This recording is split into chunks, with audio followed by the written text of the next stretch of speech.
What's up, Goodman? Goodman DECA is in the house. My name is Bill Huynh, and I'm the Executive Vice President for Goodman DECA this year, and I'm joined by Daniel Herzinski, the VP of External Communications, and we are joined by a special guest.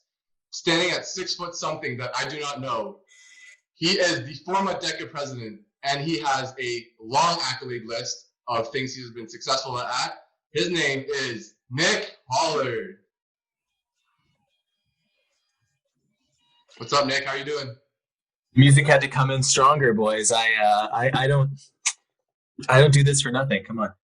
No, Daniel, come on. Disappointed. I know. I have to do better next time. 100%. Lost that shit. Yeah, you got to be careful. So there might not be a next time. Good evening, guys. How's it going? Great to see you again. So I guess to kick things off, Nick, the reason why we're here today is really to talk about successful individuals and essentially, what makes them successful, and not just from a career pathway, but essentially like their mentality. What makes them special? What differentiates them from other people? So I guess with that being said, to kick things off, I really want to ask you, what do you believe are characteristics of a successful person? Yeah. So, you sent me kind of some prompts the other day and I was kind of mulling them over. I was on the phone last night with my girlfriend talking about this, and in a sort of self-deprecating, self-disparaging way, I was like, I don't know why I'm being invited on. I'm 25. I just finished school. I'm not really sure if I'm like successful, right?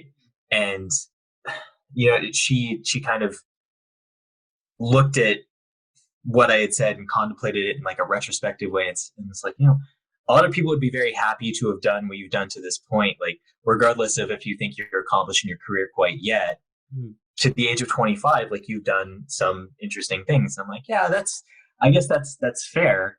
I just think that my success, I'm kind of looking more forward. So when I think about success, I tell the story because I think there's like a duality within this concept of success, right?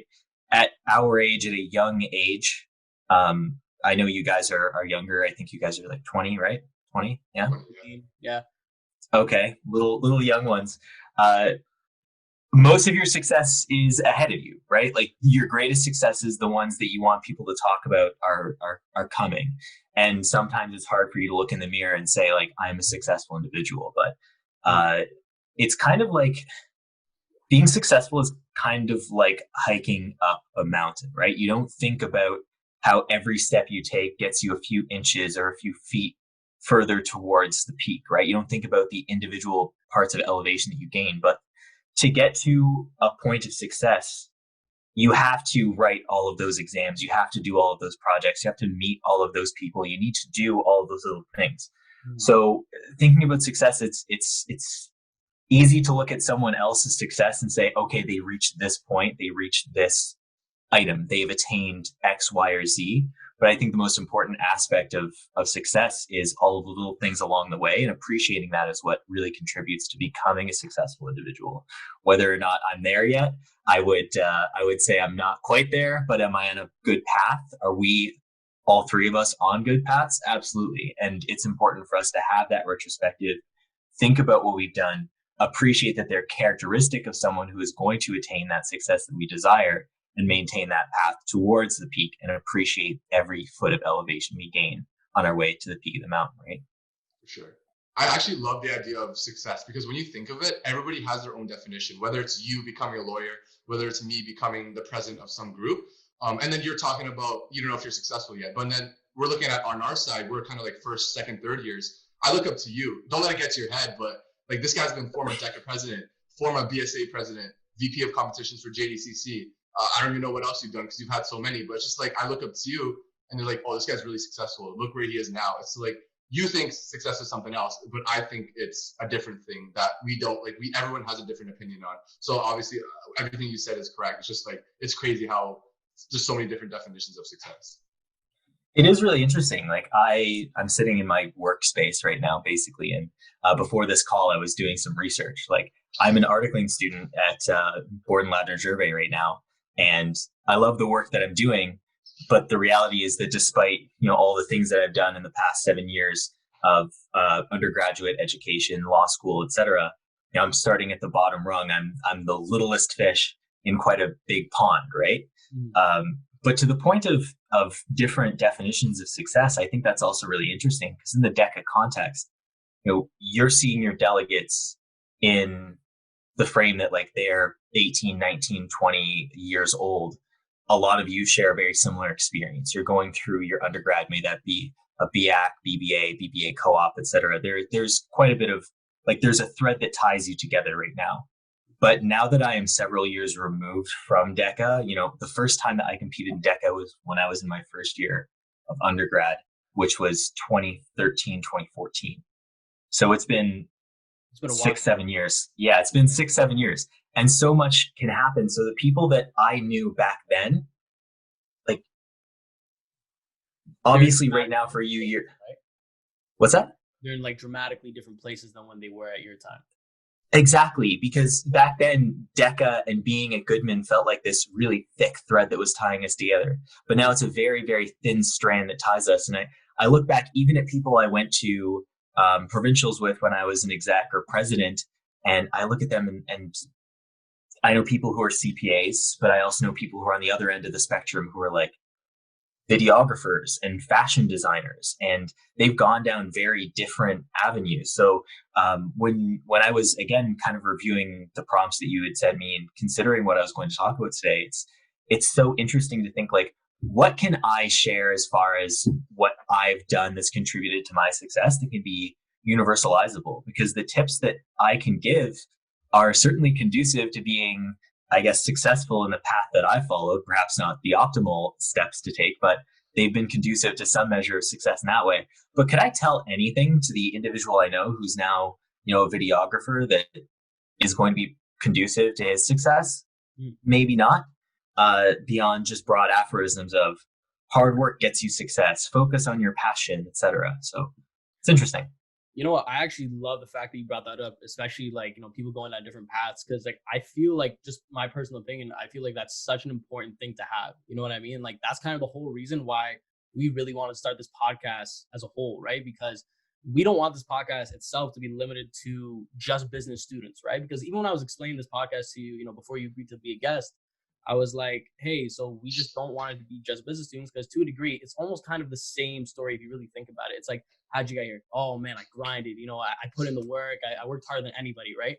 And it's like, well, yeah, but like, there's something different in each person, right? And having that network of people who've taken different paths, who have gone down the videography path, who have, maybe pursued different careers, you get to see what really makes them unique. And like, you see that, okay, like the path to success isn't really just one kind of, it's not linear at all, right? It can go any which way. And to have that network that exposes you to like various avenues, like I feel like that makes you better as a person, because you're not just one-sided, right? Like you kind of go you go down every single thread and you see what made the person who they are today. So that's, and in a lot, yeah, I agree. And in a lot of ways, like when you're in the business school environment, you have like X number of thousand people around. It's not exactly the biggest pool of people. And in a lot of ways, there is a decent amount of homogeneity with respect to the mindsets, what people know, what people have experienced, as well as what people think their futures might hold, right? There are a lot of paths that come out of business school that are fairly linear. Like, for example, if you want to go and become an accountant, like getting your CPA, it's a very rigid linear path and you know exactly where you're going. And I think that a lot of people find solace in that rigidity and that linearity, because just graduating and not knowing where to go is kind of a scary thought for a lot of people. We've had structure for the first 22 years of our lives, and now all of a sudden, like, it's all up to me. No one's giving me a report card. No one's giving me classes that I need to register for. It's on my shoulders. And frankly, like, I'm speaking about this from experience, because I went from my undergrad straight into law school, and the legal profession is quite linear in and of itself. Like, there's a very regimented recruitment process that occurs while you're in law school, as far as like recruitment for post-graduation employment. And then once you're done, the like writing the bar and subsequently articling, again, very rigid processes. Mm-hmm. So it feels good to have certainty in some respect. And I think that what's really cool about a podcast like this, where you do actually engage with people who have gone down different paths, it lets people know, like, okay, I can be secure knowing I can follow my passion, do something cool that's not the norm, and find success. And to that end, I would also just mention, like, I felt old when I graduated. Like, I graduated at 22 and I was like, oh my goodness, I feel like I'm delayed. I have so many friends who went to college and they're already in careers, or people who did like 1 year programs and now they're doing really well for themselves. 22 is so young, man. And you can decide at 22 that you're just going to go find yourself, travel off to Thailand, India, wherever in the world, maybe not right now, but anywhere in the world. You can spend 2 years away, come back, and like, you're 24 years old and the world is still your oyster, and there are so many things at your fingertips, and you've actually cultivated amazing experiences. So I would highly encourage anyone who's listening to this and all of your delegates to really reflect and say, what am I passionate about? Even if that takes 2 years for me to figure that out, even if it takes 3 years, even if it takes a freaking decade for me to figure out what actually lights a fire inside me, figure that out first. Because a lot of people don't. And then that's when you end up doing things you absolutely hate. And how can you find success when every day you're doing something you absolutely dread? You know what? I'm actually really happy you touched on that. But like, if I could take it down like even a different path, like, you know, obviously, you know, we're different ages, we're at different points in kind of like our education and even our career, right? So like my perspective is definitely different from yours. And kind of like the thing that really I suffer from personally is that, you know, like, you know, what I consider myself to be a successful person for my age, I think so. Like, I don't know, like I just go for what I want. Like, I don't really look at the barriers, right? I kind of just look at it like, okay, this is just another thing I have to do to get where I have to be. But like the problem with that is that, like, I don't know if you've experienced this too, but like, I feel like as soon as I hit a goal, then like, I kind of don't really appreciate it. I'm kind of like, oh, I reached this level, on to the next. You know what I mean? And it's kind of like, I don't know if anyone listens to rap. Everyone listens to J. Cole. Actually, J. Cole talked about this in an interview, and he was like, you know, it's like, that's the thing that's so dangerous about money. You know what I mean? Like, first you're broke, and then you got all the dreams, and then like, you know, you're like, okay, now I gotta hustle. I gotta get out of this situation. And then you get $1 million. You're like, oh, I feel good. I got $1 million. I could get two. And then you get two, and it's like, oh, now I got two. I gotta get three. And it's like, it's this almost like never-ending cycle that becomes a trap. And like, what I've been personally trying to get better at is like slowing down from time to time, just being like, you know, if I did well in something, whatever, even if it's something small, I'll like take a step back from the situation. I'll be like, appreciate what you just did. So like, I don't know if you maybe like suffer from the same thing or have the same experience, but like, that's just like at my point where I'm at now, that's kind of what I suffer from, you know? I think that actually messes a lot of people up because people think, hey, they compare themselves a lot to other people. Like me, I'm looking at Nick, like, he's doing all this stuff, but if I'm not doing that stuff at his age, maybe I'm not successful. So I think a lot of people need to like take a step back, like, yo, relax. Everyone's gonna take their own path, right? Like, I don't know, you guys starting first year. I failed my first midterm in first year. I wanted to drop out. That's my path. Like, I was literally like, you know, went home crying. Okay, I didn't actually go home and cry, but I wanted to go home and cry in my dorm room. But it's just like, yo, what are you gonna do? Are you gonna let that keep you back, or are you gonna take your next step? Just taking baby steps, you know. Just getting to where you want. Like, don't stop comparing yourself to other people, but rather, where do you want to be, and take your little baby steps and see where that can get you. Because people think you have to be like this to be successful, but if you're going to make your bed every day and that makes you feel better about yourself, that's going to help you take a next step to be successful, rather than, oh, tomorrow. Even like right now, I don't know if Daniel, you saw me in first year, but I used to be fat. You know, I was like 205 pounds, right? But now I've lost 50 pounds, and I didn't lose that weight overnight. You know, that took me probably 6 months of just fasting and doing cardio. And that's just one of the examples of, hey, you want to be successful, you want to get somewhere, you have to put the grind in, you have to put the work in. And it's going to take time to do so. So just take it day by day, step by step in what you want to do to be successful. Yeah, it's entirely subjective. And I think you do have to figure out like what is important to me. And that's exactly what I mean. Like, you need to kind of take that time to process what exactly you want to, like, what do you really want to get out of what you're doing? And one of my regrets personally is like, I applied for law school in the fall of 2016. I got accepted in December of 16, finished off my degree in the spring of 17 at Brock. I actually didn't finish all of my courses at Brock until I think July.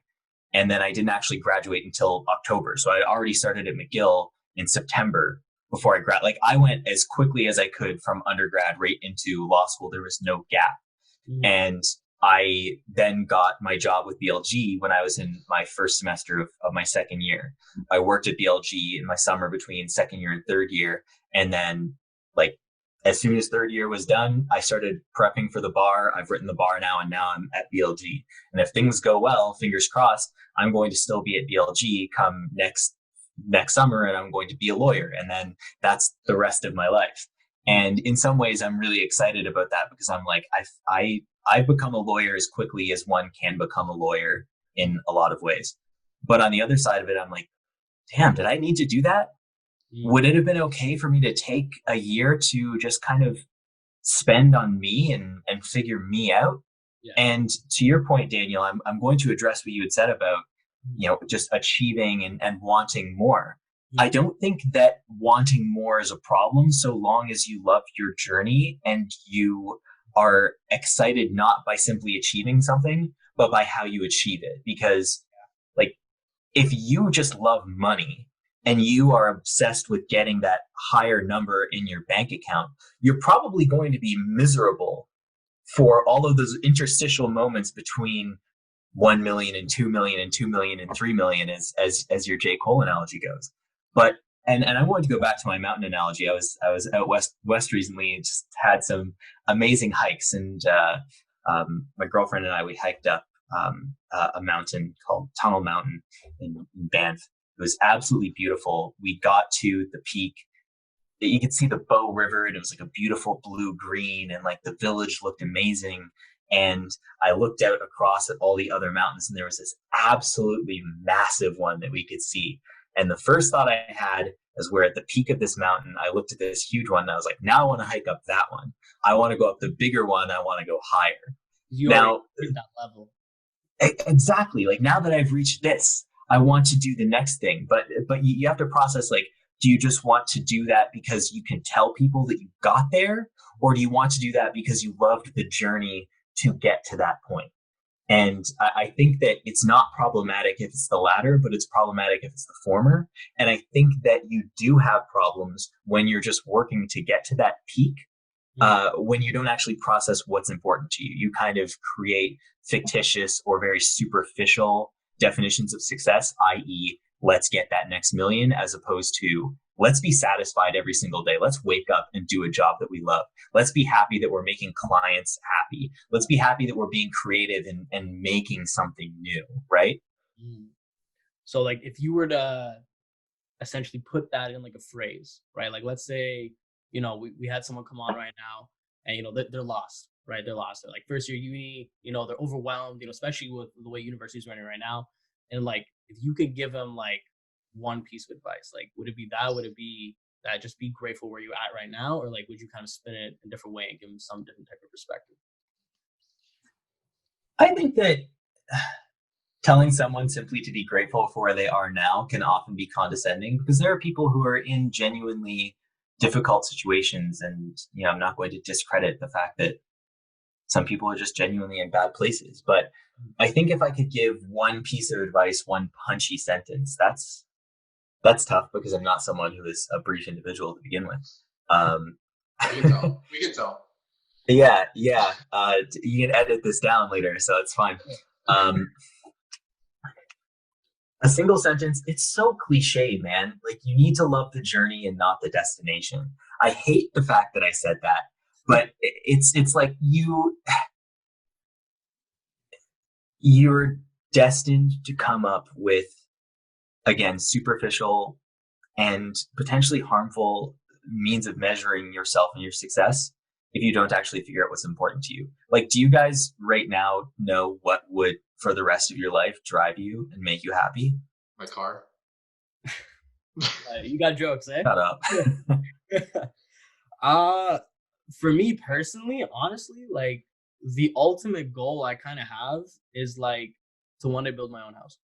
I feel like that's the ultimate kind of like achievement for me. Like, buy a plot of land, like buy like a large plot of land, and just like work with an architect to build it up. Because like, it's not even just about the house. Like, to elaborate on that, it's not just about like the house for me. It's like, it represents a lot of things I want out of my life. Like, me personally, like, I want to live my life on my terms. You know what I mean? Like, I don't want to be restricted by anything. Like, that's why I study business, right? Like, I want to know things about tax codes. I want to know things about finance, so like I don't fall into the traps that I see like a lot of people around me fall into. And then they get miserable because then they spend their life paying off a mortgage, right? And then they get in the position that you're talking about. They, like they want to go on another journey that they're actually passionate about, but they can't because they have all these ties because they made poor decisions early on. So for me, I factored that in early and I said, I know this is what I want from a kid. And for me, like building a house, like it's almost like symbolic to me. So like if I were to say one thing that would like make me happy in my life, it's like build a house that like I raise my kids in. You know what I mean? That's like my living legacy. It's like a testimony to like what I've done in my life. It's like Drake has the embassy, right? And like even after Drake dies, it's like, yo, like that's the embassy. You know what I mean? Like that's where Drake lived. Like I want that type. I want people to speak of me in that regard. Am I invited, Daniel? Are we invited? Yo, come out. Nick too. Nick too. I think what drives me. I'll pull up. Yeah, you pull up. Have a little party. Oh yeah. So what was the question again? Like what makes you what's like drivers to make you happy or successful? Yeah, like do you aside from, I want money, I want a better position at my company. Like what makes you happy? What would be your success factor? For me, it's always been like this since I was little. I think it's making others happy or helping others achieve their goals. Because I know Daniel knows I'm a pretty funny guy. I hope I am, but I like cracking jokes. I like making people. I don't know. You made that car joke a minute ago. I did not like that one. So maybe your humor just isn't on par with me, but it's fine. Right, I'll leave this call right now. Go ahead. You interrupted me, but thank you. Helping others is just like helping others enjoy where they are. Just me cracking jokes or just having fun in a sense. I'm always willing to help others. Like as an executive, even as executive vice president, I'm always willing to help the other executives. I'm always willing to put my 2 cents in, even though it might be annoying. Daniel probably knows what I'm talking about, but just being always there to help people. It's because like that's what drives me. Like it's not personally me succeeding, but seeing others win or seeing others have a good time. I know Daniel saw this at provincials last year, but literally every time someone got their name got called up, I was jumping up and down. I was screaming the loudest I could because I love seeing the people around me successful. I love seeing my friends happy. I love seeing my friends. I already said friends. My family happy, and just seeing the people around me win. That's what drives me. Like, oh, I'm doing something. I was the vice president of training last year, and even though I didn't win, like I wanted to win a medal, but I didn't. But I think it felt a lot better for me that I saw that our chapter broke a new record.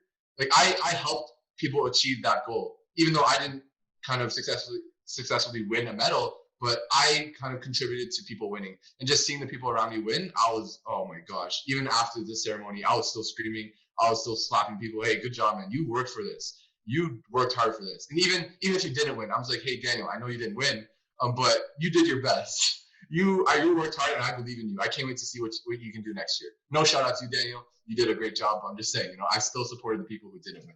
I appreciate it, man. Okay, so I'll note down that Daniel took an L recently. So, I'm sorry, buddy. But what I think is interesting about what both of you said is Bill, you seem to mention something like what you've talked about is something you can do every single day. You can make that impact every day, and even if it's something small or something huge, you can work towards someone's happiness, and you can do that in a diverse manner. And then superficially, when one looks at what Daniel mentioned, you'd say, okay, well, that's just one thing. That's one objective way down the road that you will, like, it's binary. It's either you build a house or you don't build a house. But I think that you could also, like, sort of look at that in a piecemeal manner and say, well, let's say you do that in 30 years, right? Let's just say within 30 years. There are so many things you do between now and then that contribute to that goal, right? You say, well, I did get this better job and this is going to allow me this financial freedom. I'll be able to save this amount of money, or I decided to invest in this property and it's going to allow me to do this, or I learned about this. I made these connections with these individuals and these companies. So it's going to facilitate me to achieve that. And I think that regardless of what it is, I'm not going to disparage any sort of goal. Let's say genuinely your goal was just to become a multi-billionaire. Like, that's not a goal that I'm going to co-sign on. But what I can say is you can be happy about your progress towards that every single day and be proud of that success. So, you can look at someone like a Warren Buffett in that case and say, well, that's my pinnacle. Okay, but Warren Buffett didn't always have $1 billion. It wasn't that he was one day poor and one day rich. He was probably, or, maybe not him. I don't exactly know his story or his family background, et cetera. But a lot of these individuals start from not having a whole lot of money and they work their way up. So just appreciate that the paths are different. And on that note, I'm sure you've heard of like the people talk about what's his name, like Colonel Sanders, and how he didn't start KFC until he was in like his 60s or something like that. Yeah, actually. Like, why are you worried about being a millionaire by 25? I'm not a millionaire at 25. I'm poorer now than I was at 22, courtesy of being in school for 3 more years. But like, it doesn't matter. Your path is a lengthy one. I think what the comparison I like to do is, if you're going somewhere, like this past summer, I went to Tobermory with Sequinder, Ashley, and Martina. Everybody knows Sequinder. But you think about it like, oh yeah, I'm going to Tobermory. But sometimes you forget about the drive there. You want to, like we're excited about getting to the destination. But what about the journey there? Like the 3 hour, 4 whatever car ride there. It might be annoying, but you got to make the most out of it. So what were we doing? We were singing. We were just chilling. We were enjoying people's time, like each other's company. So that's what I feel like what you're trying to say is enjoy the journey.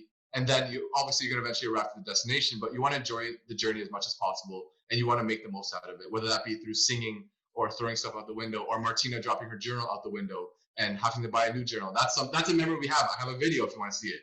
It's just really funny. Those are the memories we make on the journey. And then when you get there, you remember the journey you had there. And that's something a lot of people forget to do. Well, most of your days are the journey, right? Every day is your journey. Even the days when you achieve what you think is success per se, like Daniel, you're gonna build that house someday. But then once that house is built, you're gonna be like, oh, this room could use a different coat of paint, or this room could use this or that, or I want different landscaping. There's always going to be something else to be done. Mm-hmm. So you're always going to need to enjoy that journey. That's true. You know what? The minute you achieve something, the journey continues. Yeah. That's true. You know what? I actually have like a theory on this personally, like the whole journey analogy, because like obviously it's something that like I'd take a deep interest in, right? Just like learning mentalities and like how different people think. And the thing about me, like when I see it, like I like observing people. I like seeing how people act, why they do what they do. And the journey is a great thing, right? And like the thing is, like people get demotivated as they go along. Like this is gonna be a really weird example, but trust me, I'm gonna make this work. Like let's take Lord of the Rings for example, right? Like Nick, you've watched Lord of the Rings, right? Man, so long ago. Let's see if I can stick this out. I was like 8 years old when Lord of the Rings came out, so I don't know. Hey, I've been reading the books recently, so like, it's fresh in my mind still. But like, when you look at it, right, like, Frodo and all of them start off in the Shire, right? And then they're all happy. Frodo and the gang, yeah. Frodo and the gang, right? And then they're in the Shire, and then they start leaving, right? And like at the beginning of it, right, you have the Fellowship of the Ring, right? It's like you have this group of highly motivated people who have a purpose and like know what they want to achieve, and they're going for it, right? But then you see as the journey progresses, like, yes, they develop stories and they have good times, but they also go through like experiences that puts a dent in them. And like, is what we're doing really worth it? Right? Like in the first movie alone, right? Like 2 characters die out of the Fellowship. 2, right? You have Boromir and you have Gandalf gone, right? Sorry for the spoilers. If no one's seen it, you're missing out at this point. It's been decades. It's fine. Yeah. A decade. You have no excuse at this point. Right. But like, so they lose those 2 people, right? And then you have someone who's like, hey, like some people at that point would be like, okay, like that's it. I'm putting this away. But then you have some people that just go off and they're like, I got to stay motivated. You know what I mean? But I feel like the majority of people get demotivated from like an inconvenience or like some experience that really kind of like may have broken them down, right? So the journey is great, but it's hard to stay on the path all the time. Like, that's just what I find. And I think there are 2 aspects to it, though, right? Because there are times when you just genuinely get demotivated by how long the journey is. And that's one possibility. The other possibility is perhaps what you thought you wanted wasn't actually what you really wanted. Like you could set out on a journey envisioning things are different, or envisioning it would be easier, just thinking about the objective and not contemplating like, do I really want to go through what this will be? Yeah. And again, using the mountain analogy, because I haven't read Lord of the Rings recently. The last book I read was American Psycho, and I don't think there's anything relevant in that book to relate to this conversation. Uh, Using the mountain analogy, like everyone would love to see the view from the peak of like Mount Everest, right? Be incredible. And it would be just, you could share with the world, like, I did this thing that takes several months and is just genuinely dangerous and really fantastic. But few people, once they've embarked on that journey and they're like, the air is getting thin, it is so cold out here, I feel lonely, I am scared, this is difficult. Like, do you really want that objective that you set out for? So I think that entails a great degree of self-awareness to assess, like, is this just a point of hardship where I need to endure, I need to persevere? Because not every day of your journey to be an enjoyable one. There are going to be tough days. There are going to be days you don't want to do anything. There are going to be days like, there are going to be days when you write a midterm and you fail it and you go home and you want to just cry your eyes out. But you continue on that path. Like, Bill, you didn't look in the mirror and say like, that's it, I'm done my journey. You said, this is just a tough part of the journey. We're going to keep moving on. So it does take some self-awareness, and that's really hard for a lot of people, especially when you're young and you just have no idea. You forgot about the part where I wiped my tears and then I said it. Obviously, after I failed my first midterm, obviously I didn't I did say I wanted to drop out, but I kind of thought about it, like, I'm already here. I got in like to Brock University co-op program. Like, a lot of people didn't. So I'm in a spot where I gotta make the most out of it. So no, I didn't cry some more. I cried probably like 2-3 times. But I took a next step, like, oh, what did I do wrong in this midterm? Because I didn't know what to expect in high school, from high school to university. It's a big jump. So I didn't know what to expect at first. But once I kind of knew what to expect with that midterm and with Herb McKenzie, shout out to you. You're a really great prof. But having that professor and having that first midterm, I kind of learned what to expect. I learned how to study in the university aspect, and I took that to my next step. And now I would like to say my average is pretty good. I'm not going to say it, but I'm pretty happy with my average, especially with all the clubs I'm in. And it's just like not letting that get to you, but using that as fuel and motivation to get to where you are. Off that, absolutely, yeah. Off that tangent, actually, let me ask you this, Nick. Like, at what point, obviously I talked about, like my moments where I got kind of low. Bill's talked about his moments where he got kind of low. At what point were you kind of like, it was a make or break point? You know what I mean? Like, at what point in the journey, like, it could be anything really, like, where it really could have gone either way. It could have gone south, but then you kind of made a comeback. Like, essentially, like, what's almost like your best failure. Like, it's a weird way to put it, but if you were to name something in your life so far, what do you think it would be? I mean, it's really hard to talk about a best failure because it is kind of like an oxymoron, but I'll talk about when I finished my first year of law school. McGill's an odd school, right? It's a double degree program. So you do a Bachelor of Laws and a Bachelor of Common Law. So you're able to practice law in Quebec and also in the rest of Canada. It's two systems of the law because Quebec, French history, etc. So it's a 3.5-year program instead of a 3-year program. So in most schools in like Ontario, like if you were to go to the U of T for law, after the first year, you would go through the recruitment process in the fall of your second year to thereafter work in firms after your second year between second and third, right? It doesn't really work that way at McGill because you need to go back for that half year at the end. So people usually go through that recruitment process during the fall of their third year to work after their third year, right? So that actually makes it inconvenient after your first year because no one's really sure what to do with you. A lot of people are like hesitant to hire you at that point because they're like, you haven't done enough legal work in this jurisdiction. It's odd. So I was trying to find work at the end of my first year and struggled really, really hard. I had a few interviews and just like, I had never interviewed for a job and not gotten it prior to that experience. And I interviewed for 3 different jobs, didn't get any of them. And I was just sitting in my apartment. I had like a 200 square foot apartment in Montreal. and it was like 35 degrees there every day, and I didn't have a job. I was just sitting at home. Like, what do I do?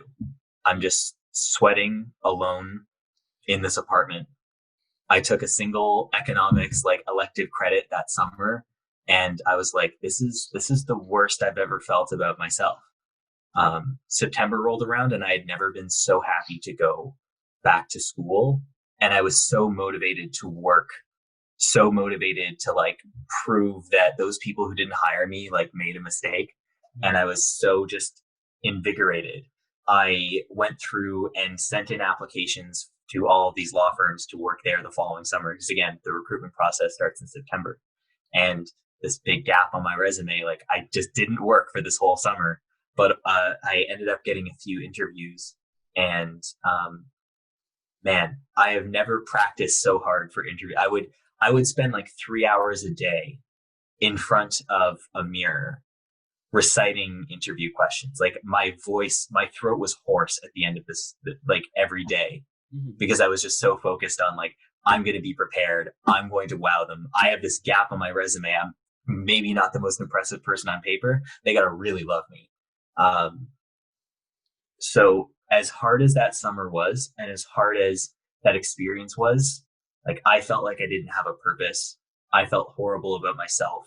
I felt like I was veering down one of those not good paths, and I was questioning if I was going on the right trajectory.